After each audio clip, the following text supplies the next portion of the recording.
Hello, welcome to সহজ study. আজকে আবারও ইভিএসের কিছু গুরুত্বপূর্ণ তথ্য নিয়ে আসলাম এবং এগুলি প্রাইমারি টেটের জন্য খুবই গুরুত্বপূর্ণ। এটা ইভিএসের 16 নম্বর ক্লাস। এর আগে 15টি ক্লাস হয়ে গিয়েছে।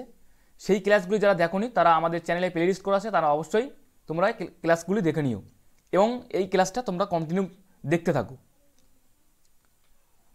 আজকের ক্লাসের প্রথম প্রশ্ন, উদ্ভিদের বৃদ্ধি পরিমাপ করা হয় কোন যন্ত্রের সাহায্যে? প্রথমে কি বলা হয়েছে যে উদ্ভিদের বৃদ্ধি পরিমাপ করা হয় কোন যন্ত্রের সাহায্যে, সেটি কি? সেটা হচ্ছে অক্সানোমিটার।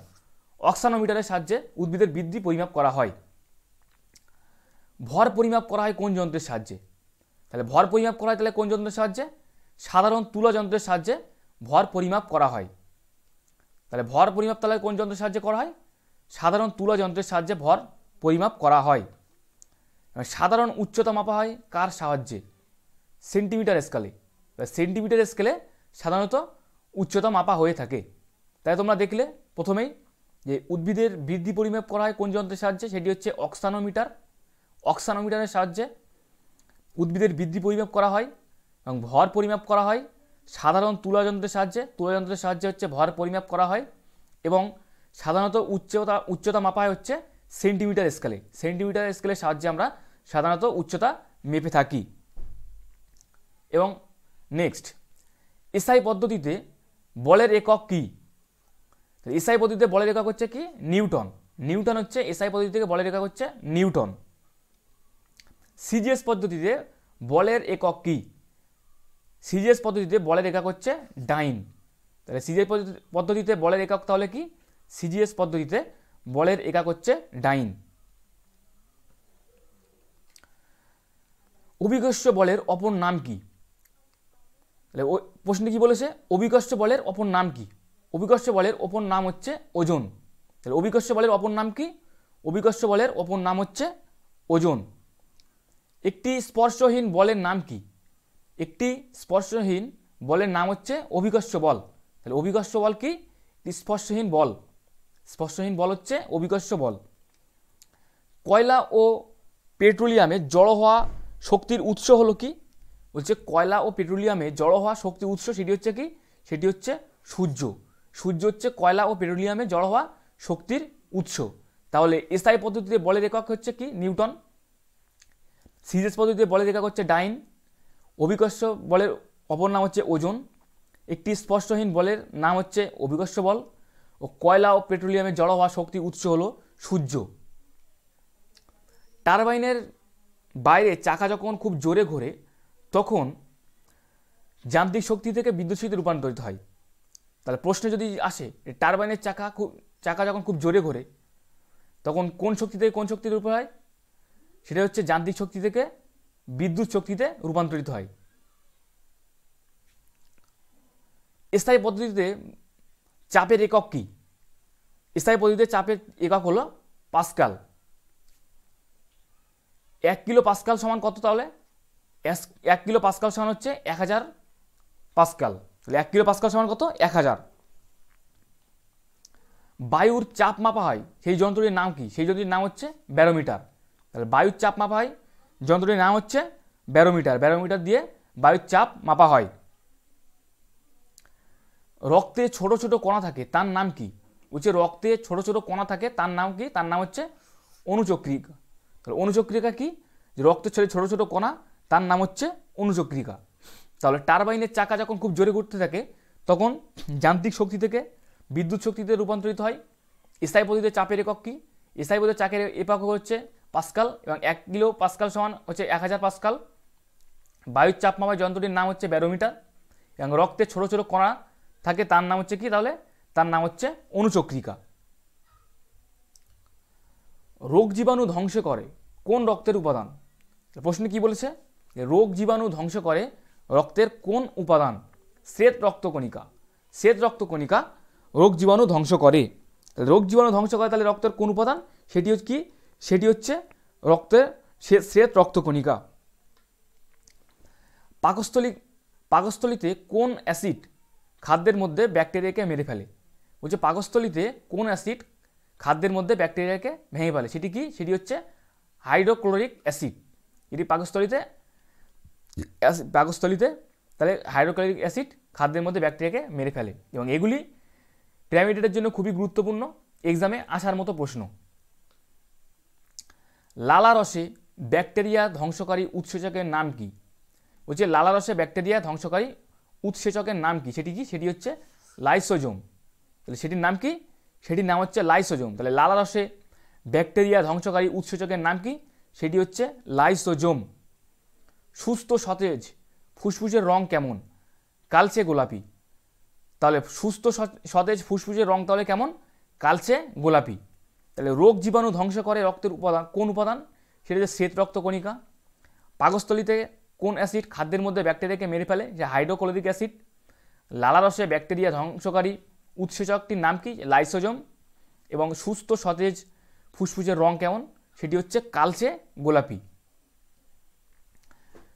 চোখের কোণে ফ্যাকাশে হওয়ার কারণ কি?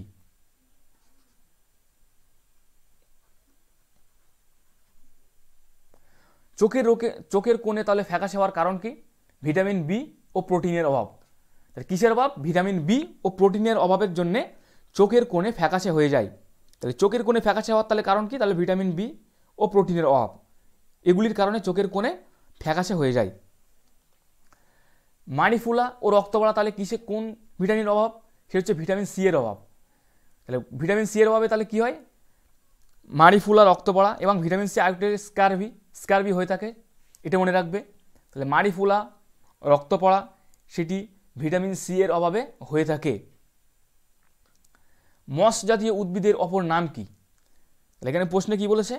মস জাতীয় উদ্ভিদের অপর নাম ব্রায়োফাইট।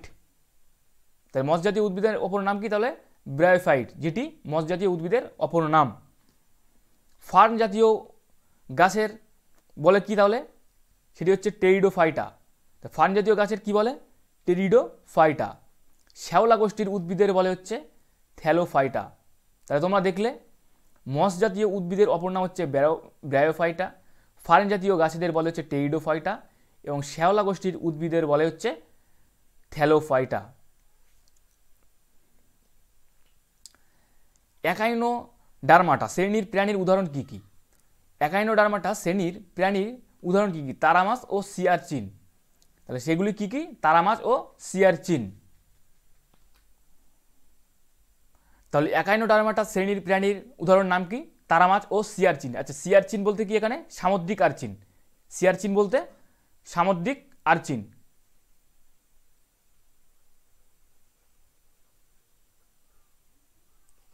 সিয়ারচিন বলতে কি বলা হয়েছে? সিয়ারচিন বলতে সামুদ্রিক আর্চিন। তো একাইনোডার্মাটা শ্রেণীর প্রাণীর উদাহরণ কি? তারা মাছ ও সামুদ্রিক আর্চিন বা সিয়ারচিন। প্ল্যাটিহেলমিনথেস শ্রেণীর প্রাণীর উদাহরণ কি কি? তাহলে প্ল্যাটিহেলমিনথেস শ্রেণীর প্রাণীগুলি কি কি? সেটা হচ্ছে চ্যাপ্টাকৃমি। চ্যাপ্টাকৃমি হচ্ছে প্ল্যাটিহেলমিনথেস শ্রেণীর অন্তর্গত। এক্সোহেলমিনথেস শ্রেণীর প্রাণী তাহলে সেটি কি? সেটা হচ্ছে গোলকৃমি। গোলকৃমি কি? এক্সহেলমিনথেস হচ্ছে গোলকৃমির উদাহরণ। পাখিদের বোকামি গবেষণা করেছেন কে? বলছে পাখিদের বোকামি গবেষণা করেছেন কোন বিজ্ঞানী? Nicotine Bergen. তাহলে পাখিদের বোকামি গবেষণা করেছেন তাহলে কোন বিজ্ঞানী? Nicotine Bergen. নিকোটিন বার্জেন পাখিদের বোকামি গবেষণা করেছেন। তাহলে এখানে একাইনোডার্মাটা শ্রেণীর উদাহরণ কি? সেটা তারা মাছ, সিয়ারচিন বা সামুদ্রিক আর্চিন।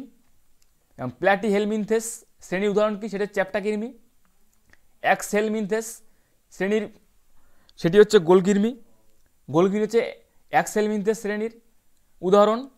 পাখিদের বোকামি সম্পর্কে গবেষণা করেছেন তাহলে কে? সেটি হচ্ছে নিকোটিন বার্জেন। নিকোটিন বার্জেন পাখিদের গবেষণা সম্পর্কে, পাখিদের বোকামি গবেষণা করেছেন। পাখিদের আচার আচরণ নিয়ে লিখেছেন কে? কোন বিজ্ঞানী? সেটি হচ্ছে সেলিম আলী। সেলিম আলী পাখিদের আচার আচরণ নিয়ে লিখেছেন। বাদুড় ও অন্যান্য প্রাণীর শরীর কি রকম সময় মেনে কাজ করে সেটা গবেষণা কে করেছেন? কোন বিজ্ঞানী? সেটি হচ্ছে এম.কে. চন্দ্রশেখর। সেটা কে করেছেন? সেটা করেছেন হচ্ছে এম.কে. চন্দ্রশেখর। তাহলে বাদুড় ও অন্যান্য প্রাণীর শরীর কি রকম সময় মেনে কাজ করে সেটা গবেষণা করেছেন কে? সেটা হচ্ছে M.K. চন্দ্রশেখর। বাঘরা কিভাবে মূত্রের গন্ধ মিশিয়ে নিজেদের এলাকা চিহ্নিত করে সেটা প্রমাণ করেন হচ্ছে বিজ্ঞানী রতনলাল ব্রহ্মচারী। তাহলে বাঘরা কিভাবে মূত্রের মধ্যে গন্ধ মিশিয়ে নিজেদের এলাকা চিহ্নিত করে সেটা প্রমাণ তাহলে করেন কে? সেটা হচ্ছে রতনলাল ব্রহ্মচারী। তাহলে তোমরা দেখলে পাখিদের আচার আচরণ নিয়ে লিখেছেন হচ্ছে বিজ্ঞানী সেলিম আলী। বাদুড় ও অন্যান্য প্রাণীর শরীর কীরকম সময় মেনে কাজ করে সেটা গবেষণা করেছেন হচ্ছে বিজ্ঞানী M.K. চন্দ্রশেখর। বাঘরা কিভাবে মূত্রের গন্ধ মিশিয়ে নিজেদের এলাকা চিহ্নিত করে সেটা প্রমাণ করেন হচ্ছে বিজ্ঞানী রতনলাল ব্রহ্মচারী। এবং এখানে একটু বলে রাখি, আমাদের কাছে সিডিপি, ম্যাথ, ইংলিশ, বাংলা ও EVS-এর নোট পাওয়া যাচ্ছে। তোমরা যারা নিতে চাও তারা এই নাম্বারে কল করতে পারো। এবং আমাদের ক্লাসটি যদি ভালো লেগে থাকে অবশ্যই একটি লাইক করে দিও। নেক্সট, বাংলার কীটপতঙ্গ বইটি লিখেছিলেন কে? ওই যে বাংলার কীটপতঙ্গ বইটি লিখেছিলেন কে? গোপালচন্দ্র ভট্টাচার্য। তাহলে কে লিখেছিলেন? গোপালচন্দ্র ভট্টাচার্য। তিমির সাঁতার কাটার অঙ্গের নাম কি? বলছে তিমির সাঁতার কাটার অঙ্গের নাম হচ্ছে ফ্লিপার। তিমির সাঁতার কাটার অঙ্গের নাম কি? ফ্লিপার। পৃথিবীর সবচেয়ে বড় প্রাণী হলো কি? পৃথিবীর সবচেয়ে বড় প্রাণী হচ্ছে নীলতিমি। নীলতিমি হচ্ছে পৃথিবীর সবচেয়ে বড় প্রাণী। তাহলে পৃথিবীর সবচেয়ে বড় প্রাণীর নাম কি? সেটি হচ্ছে কি? সেটি হচ্ছে নীলতিমি। নীলতিমি হচ্ছে পৃথিবীর সবচেয়ে বড় প্রাণী। কোন পদার্থের আপেক্ষিক তাপ সবচেয়ে কম? পারদের। তাহলে কোন পদার্থের আপেক্ষিক তাপ সবচেয়ে কম? সেটি হচ্ছে পারদের। পারদের আপেক্ষিক তাপ সবচেয়ে কম। কোন পদার্থের আপেক্ষিক তাপ সবচেয়ে বেশি? সেটি কি? সেটি জল। জলের আপেক্ষিক তাপ সবথেকে বেশি। তাহলে কোন পদার্থের আপেক্ষিক সবচেয়ে কম? সেটা হচ্ছে পারদ। পারদের আপেক্ষিক তাপ সবচেয়ে কম এবং জলের আপেক্ষিক তাপ সবচেয়ে বেশি। তাপমাত্রা কি? সেটি স্কলার রাশি। তাপমাত্রা কি? তাপমাত্রা হচ্ছে একটি স্কলার রাশি। তাহলে তোমরা দেখলে বাংলার কীটপতঙ্গ বইটি লিখেছিলেন হচ্ছে গোপালচন্দ্র ভট্টাচার্য। তিমির সাঁতার অঙ্গের নাম হচ্ছে ফ্লিপার। ফ্লিপার হচ্ছে তিমির সাঁতার অঙ্গের নাম। পৃথিবীর সবচেয়ে বড় প্রাণী সেটি হচ্ছে নীলতিমি। নীলতিমি হচ্ছে পৃথিবীর সবচেয়ে বড় প্রাণী। আপেক্ষিক তাপ হচ্ছে কম সবচেয়ে, সেটা পারদের, এবং আপেক্ষিক তাপ বেশি হচ্ছে জলের, এবং তাপমাত্রা হচ্ছে একটি স্কেলার রাশি। তাপমাত্রা কি রাশি? তাপমাত্রা হচ্ছে স্কেলার রাশি। থার্মোমিটার কে আবিষ্কার করেন? থার্মোমিটার কে আবিষ্কার করেন? Sir Thomas Clifford Allbutt. তাহলে কে থার্মোমিটার আবিষ্কার করেন? Sir Thomas Clifford Allbutt. Sir Thomas Clifford Allbutt thermometer আবিষ্কার করেন। লিন তাপের এসআই একক কি? জুল। তাহলে লিন তাপের এসআই একক কি? জুল। জুল হচ্ছে লিন তাপের এসআই একক। লিন তাপের সিজিএস একক কি? সেটা হচ্ছে ক্যালোরি। লিন তাপের সিজিএস একক কি? ক্যালোরি। ক্যালোরি হচ্ছে লিন তাপের সিজিএস একক। থার্মোমিটারে প্রসারণশীল পদার্থ রূপে কোন তরল ব্যবহার করা হয়? বলছে থার্মোমিটারের প্রসারণশীল পদার্থ রূপে কোন তরল ব্যবহার করা হয়? সেগুলি কি? সেগুলি হচ্ছে পারদ, অ্যালকোহল ও গ্লিসারিন, যেগুলি থার্মোমিটারে প্রসারণশীল পদার্থ তরল ব্যবহার করা হয়। থার্মোমিটার তাহলে কে আবিষ্কার করেন? থার্মোমিটার আবিষ্কার করা হচ্ছে স্যার টমাস ক্লিফোর্ড অলবার্ট। লিন তাপের এসআই একক হচ্ছে জুল, সিজিএস একক হচ্ছে ক্যালোরি, এবং থার্মোমিটারের যে প্রসারণশীল পদার্থ রূপে তরল ব্যবহার করা হয় সেগুলি হচ্ছে পারদ, অ্যালকোহল ও গ্লিসারিন। বিদ্যুৎ উৎপাদন করার ক্ষমতা আছে কোন প্রাণীর? বলছে বিদ্যুৎ উৎপাদন করার ক্ষমতা আছে কোন প্রাণীর? সেগুলি কি? সেটি হচ্ছে জেলিফিশ, ইলেকট্রিক ইল মাছ। তাহলে সেগুলি কি? সেগুলি হচ্ছে জেলিফিশ, ইলেকট্রিক ইল মাছ। তাহলে তো আমরা দেখলে যে বিদ্যুৎ উৎপাদন করার ক্ষমতা আছে জেলিফিশ ও ইলেকট্রিক ইল মাছ। কত খ্রিস্টাব্দে স্কুইড নামে এক প্রাণী স্নায়ুকোষ নিয়ে গবেষণা করেছেন? কত খ্রিস্টাব্দে? তাহলে 1930 খ্রিস্টাব্দ সালে। তাহলে কত খ্রিস্টাব্দে স্কুইড নামে এক প্রাণীর স্নায়ুকোষ নিয়ে গবেষণা করেছেন? সেটি কত খ্রিস্টাব্দে? সেটি হচ্ছে 1930 সালে স্কুইড নামে একটি প্রাণীর স্নায়ুকোষ নিয়ে গবেষণা করেছেন। এসআই পদ্ধতিতে বলের একক 1 নিউটন। এসআই পদ্ধতিতে বলের একক কত? 1 নিউটন। পরমাণুর মধ্যে অবস্থিত নিস্তরিত কণার নাম কি? যে পরমাণুর মধ্যে অবস্থিত নিস্তরিত কণার নাম কি? নিউট্রন। নিউট্রন হচ্ছে পরমাণুর মধ্যে অবস্থিত নিস্তরিত কণা। তাহলে বিদ্যুৎ উৎপাদন করার ক্ষমতা আছে কোন প্রাণীর? সেটি হচ্ছে জেলিফিশ ও ইলেকট্রিক ইলমাস। কত খ্রিস্টাব্দে স্কুইড নামে একটি প্রাণীর স্নায়ুকোষ নিয়ে গবেষণা করেছেন? সেটা 1930 সালে। এসআই পদ্ধতিতে বলের একক হচ্ছে 1 নিউটন ও পরমাণুর মধ্যে অবস্থিত নিস্তরিত কণার নাম হচ্ছে নিউট্রন। নিউটন হচ্ছে পরমাণুর মধ্যে অবস্থিত নিস্তরিত কণার নাম। সিজিএস পদ্ধতিতে দ্রুতির একক কি? সেটি হচ্ছে সেন্টিমিটার বা সেকেন্ড। সিজিএস পদ্ধতিতে দ্রুতির একক কি? সেন্টিমিটার বা সেকেন্ড। এসআই পদ্ধতিতে স্মরণের একক মিটার পার সেকেন্ড। এসআই পদ্ধতিতে স্মরণের একক কি? Metre per second. সিজিএস পদ্ধতিতে ত্বরণের একক হচ্ছে সেন্টিমিটার পার সেকেন্ড। সিজিএস পদ্ধতিতে ত্বরণের একক কি? Centimetre per second. চুনা পাথরে তাপ দিলে কোন গ্যাস উৎপন্ন হয়? চুনা পাথরে তাপ দিলে কোন গ্যাস উৎপন্ন হয়? গ্যাসটি কি? ক্যালসিয়াম অক্সাইড ও কার্বন ডাইঅক্সাইড। চুনা পাথরে তাপ দিলে কোন গ্যাস উৎপন্ন হয়? ক্যালসিয়াম অক্সাইড ও কার্বন ডাইঅক্সাইড গ্যাস উৎপন্ন হয়। তাহলে সিজিএস পদ্ধতিতে দ্রুতির একক হচ্ছে সেন্টিমিটার পার সেকেন্ড। এসআই পদ্ধতিতে স্মরণের একক হচ্ছে মিটার পার সেকেন্ড। সিজিএস পদ্ধতিতে ত্বরণের একক হচ্ছে সেন্টিমিটার পার সেকেন্ড। তাহলে চুনাপাথরে তাপ দিলে কোন গ্যাস উৎপন্ন হয়? ক্যালসিয়াম অক্সাইড ও কার্বন ডাইঅক্সাইড গ্যাস উৎপন্ন হয় চুনাপাথরে তাপ দিলে।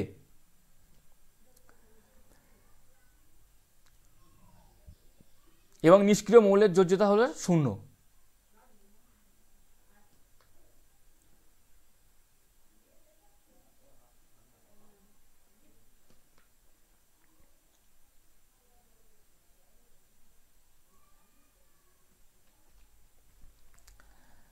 পারদের ল্যাটিন নাম হচ্ছে হাইড্রাজিয়ার। পারদের ল্যাটিন নাম কি? হাইড্রাজিরাম।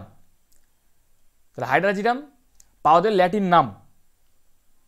পরিবর্তনশীল যোজ্যতা দেখা যায় এমন একটি মৌলের নাম, সেটি কি? সেটি হচ্ছে কপার। পরিবর্তনশীল যোজ্যতা দেখা যায় এমন একটি মৌলের নাম, সেই মৌলের নাম কি? কপার। কপার হচ্ছে পরিবর্তনশীল যোজ্যতা দেখা যায় একটি মৌলের নাম। পরমাণুবাদটি প্রকাশ করেন কোন বিজ্ঞানী? সেটি হচ্ছে ডাল্টন। পরমাণুবাদ প্রকাশ করেন কোন বিজ্ঞানী? সেটা হচ্ছে ডাল্টন। সাইট্রিক অ্যাসিড কোন কোন ফল থেকে পাওয়া যায়? সাইট্রিক অ্যাসিড কোন কোন ফল থেকে পাওয়া যায়? পাতিলেবু, কাগজি লেবু, টমেটো ও আনারস ইত্যাদি থেকে সাইট্রিক অ্যাসিড পাওয়া যায়। তাহলে সাইট্রিক অ্যাসিড কোন কোন ফল থেকে পাওয়া যায়? সেই ফলগুলির নাম কি? পাতিলেবু, কাগজি লেবু, টমেটো ও আনারস, এইগুলি থেকে সাইট্রিক অ্যাসিড পাওয়া যায়। তেঁতুলে কি অ্যাসিড থাকে? তেঁতুলে টার্টারিক অ্যাসিড থাকে। তাহলে তেঁতুলে কি অ্যাসিড থাকে? তেঁতুলে হচ্ছে টার্টারিক অ্যাসিড থাকে। দইয়ে কি অ্যাসিড থাকে? দই হচ্ছে ল্যাকটিক অ্যাসিড থাকে। তাহলে দইয়ে তাহলে কোন অ্যাসিড থাকে? সেটি হচ্ছে ল্যাকটিক অ্যাসিড। ল্যাকটিক অ্যাসিড দইয়ে থাকে। ম্যালিক অ্যাসিড পাওয়া যায় সেই এমন কয়েকটি ফলের নাম হলো কাঁচা আপেল, চেরি, টমেটো ও আঙুর, যেগুলি থেকে ম্যালিক অ্যাসিড পাওয়া যায়। তাহলে ম্যালিক অ্যাসিড পাওয়া যায় এমন কয়েকটি ফলের নাম কি? সেগুলি হচ্ছে কাঁচা আপেল, চেরি, টমেটো, আঙুর ইত্যাদি। পিঁপড়ের হুলে কোন অ্যাসিড পাওয়া যায়? পিঁপড়ের হুলে ফর্মিক অ্যাসিড পাওয়া যায়। তাহলে পিঁপড়ের হুলে কোন অ্যাসিড পাওয়া যায়? পিঁপড়ের হুলে ফর্মিক অ্যাসিড পাওয়া যায়। তেঁতুলে কি অ্যাসিড থাকে? তেঁতুলে হচ্ছে টার্টারিক অ্যাসিড থাকে। দইয়ে কোন অ্যাসিড থাকে? সেটা হচ্ছে ল্যাকটিক অ্যাসিড। ম্যালিক অ্যাসিড পাওয়া যায় কোন কোন ফলে? সে হচ্ছে কাঁচা আপেল, চেরি, টমেটো, আঙুর ইত্যাদি। পিঁপড়ের হুলে পাওয়া যায় হচ্ছে ফর্মিক অ্যাসিড। চোখের কোন ফ্যাকাশে হয়ে যায় এবং প্রায় হাড় ভেঙে যায় যে খাদ্যের অভাবে? সেটি কি? সেটি হচ্ছে খনিজ মৌল। চোখের কোণে ফ্যাকাশে হয়ে যায় এবং প্রায় হাড় ভেঙে যায় এবং দেখা দিলে সেটি কিসের অভাবে হয়? সেটি হচ্ছে খনিজ মৌলের অভাবে হয়ে থাকে। আচ্ছা, রাতকানা রোগ হয়। রাতকানা রাতে কম দেখে রাতে কম দেখে যেটি কিসের অভাবে, সেটি হচ্ছে ভিটামিন এ এর অভাবে। তাহলে ভিটামিন এ এর অভাবে কী হয়, সেটি হচ্ছে রাতকানা। মাড়ি ফোলা ও রক্ত পড়া, সেটি কোন ভিটামিনের অভাবে, সেটি হচ্ছে ভিটামিন সি এর অভাবে। ভিটামিন সি এর অভাবে মাড়ি ফোলা ও রক্ত পড়া হয়ে থাকে। ঠোঁটের কোণে ও জিভে ঘা হয় ভিটামিন বি এর অভাবে। তাহলে ভিটামিন বি এর অভাবে কী হয়ে থাকে, চোখের কোণে ও জিভে ঘা হয়ে থাকে। স্কারবি রোগ ভিটামিন সি এর অভাবে হয়ে থাকে। স্কারবি রোগ তাহলে কিসের অভাবে, কোন ভিটামিনের অভাবে হয়ে থাকে, সেটি হচ্ছে ভিটামিন সি এর অভাবে স্কারবি রোগ হয়ে থাকে। তাহলে রাতকানা রোগ ভিটামিন এ এর অভাবে হয়ে থাকে। মাড়ি ফোলা ও রক্ত পড়া ভিটামিন সি এর অভাবে হয়। চোখের কোণে ও জিভে ঘা ভিটামিন বি এর অভাবে হয়। স্কারবি রোগ ও ভিটামিন সি এর অভাবে হয়। এবং রিকেট ও অস্টিওমেলেসিয়া হচ্ছে ভিটামিন ডি এর অভাবে হয়ে থাকে। তাহলে ভিটামিন ডি এর অভাবে কী হয়, রিকেট ও অস্টিওমেলেসিয়া। চুল নখের যে প্রোটিন তার নাম কি, সেটা হচ্ছে ক্যারাটিন। চুল নখের যে প্রোটিন থাকে, চুল ও নখে যে প্রোটিন থাকে সেটির নাম কি, সেটি হচ্ছে ক্যারাটিন। পেশিতে যে প্রোটিন থাকে সেটির নাম কি, সেটি হচ্ছে অ্যাক্টিন ও মায়াসিন। তাহলে পেশিতে যে প্রোটিন থাকে সেটির নাম কি, অ্যাক্টিন ও মায়াসিন। লোহিত রক্তকণিকায় যে প্রোটিন থাকে তার নাম কি, সেটি হচ্ছে হিমোগ্লোবিন। তাহলে লোহিত রক্তকণিকায় যে প্রোটিন থাকে তাহলে সেটির নাম কি, সেটি হচ্ছে হিমোগ্লোবিন। রক্তে প্লাজমায় যে প্রোটিন থাকে তার নাম কি, সে হচ্ছে গ্লোবিউলিন বা ফ্রাইব্রিনোজেন। তাহলে রক্তের প্লাজমায় যে প্রোটিন থাকে তার নাম কি, গ্লোবিউলিন বা ফ্রাইব্রিনোজেন। অস্থি, টেন্ডন ও লিগামেন্ট যে প্রোটিন থাকে সেটি কি, সেটি হচ্ছে কোলাজেন। তাহলে চুল ও নখে যে প্রোটিন থাকে সেটি হচ্ছে ক্যারাটিন। পেশিতে যে প্রোটিন থাকে সেটি হচ্ছে অ্যাক্টিন ও মায়াসিন। লোহিত রক্তকণিকাতে যে প্রোটিন থাকে সেটি হিমোগ্লোবিন। রক্তের প্লাজমায় যে প্রোটিন থাকে সেটি হচ্ছে গ্লোবিউলিন ও ফ্রাইব্রিনোজেন। ও অস্থি, টেন্ডন, লিগামেন্ট যে প্রোটিন থাকে সেটা হচ্ছে কোলাজেন। এই ছিল আমাদের কিছু ইবিএসের গুরুত্বপূর্ণ তথ্য। এবং এখানে একটু বলে রাখি, আমাদের কাছে ইবিএসের নোট পাওয়া যাচ্ছে, তোমরা যারা নিতে চাও অবশ্যই এই নম্বরে কল করতে পারো। এবং এখানেই আমরা ক্লাসটি শেষ করব।